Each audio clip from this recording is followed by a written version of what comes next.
Drop it.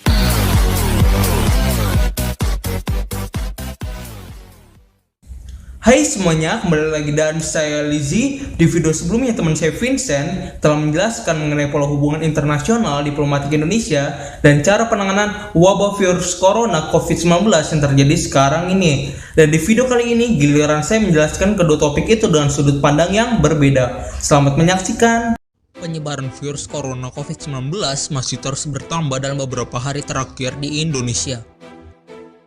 Sejumlah upaya yang dilakukan oleh pemerintah untuk menekan penyebaran virus corona yang masih terus terjadi.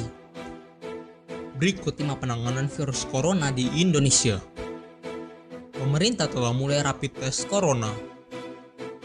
Pada Jumat 20 Maret 2020, Presiden Jokowi menyebut bahwa rapid test atau tes cepat virus corona COVID-19 telah mulai dilakukan. Lokasi pertama tes ini adalah Jakarta Selatan, yaitu pada sejumlah warga yang diduga terinfeksi virus corona karena melakukan kontak fisik dengan pasien positif COVID-19. Menurut Presiden, pemerintah memprioritaskan wilayah yang paling rawan. Juru bicara pemerintah untuk penanganan virus corona, Ahmad Yuryanto, mengatakan rapid test ini merupakan mekanisme pemeriksaan spesimen pasien terduga COVID-19. Wisma Atlet mulai digunakan untuk pasien corona. Untuk memenuhi kebutuhan pasien virus corona, Rumah Sakit Darurat COVID-19 Wisma Atlet Kemayoran, Jakarta telah mulai melayani pasien Rabu 25 Maret 2020 siang. Jumlah pasien yang dirawat di sana sebanyak 144 orang. Keberadaan Rumah Sakit Darurat COVID-19 ini bertujuan untuk menambah fasilitas ruang isolasi bagi para pasien yang membutuhkan perawatan di rumah sakit.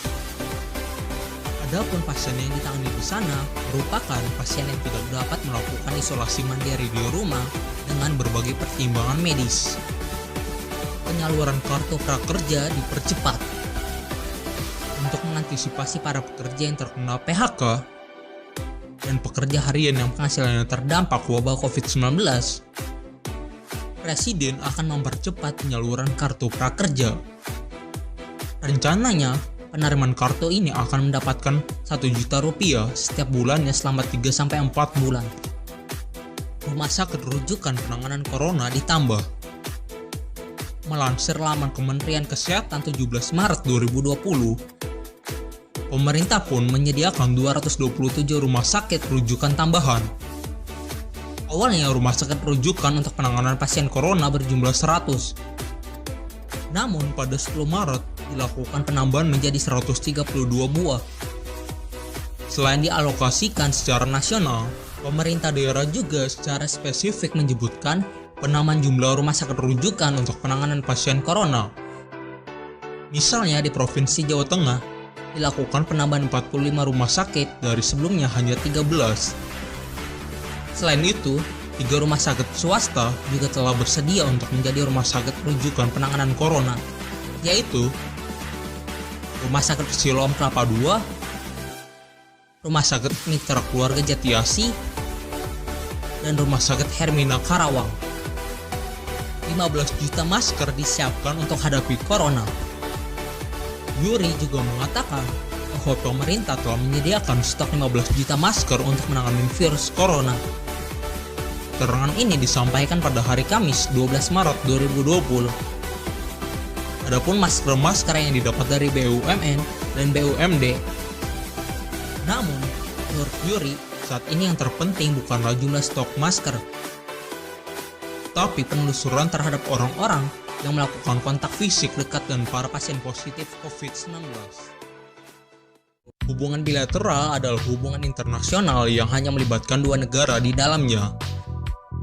Sebagai contoh, kerjasama Indonesia dan Malaysia, perjanjian Indonesia dan Amerika, dan lain sebagainya.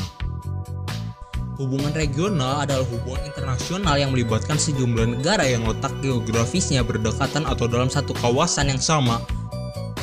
Hubungan multilateral adalah jenis hubungan internasional yang melibatkan banyak negara di dalamnya. Contoh, OPEC, PBB, WTO, dan lain sebagainya. Manfaat hubungan internasional bagi Indonesia yaitu Pertama, dapat menjalin persahabatan antar bangsa. Kedua, untuk menjaga dan mempertahankan kelangsungan hidup bangsa dan negara. Ketiga, mempercepat proses perkembangan ekonomi negara. Keempat, untuk menunjang upaya pemeliharaan dan pemulihan perdamaian, keamanan, dan stabilitas internasional. Kelima, dapat menerima bantuan dari organisasi-organisasi internasional.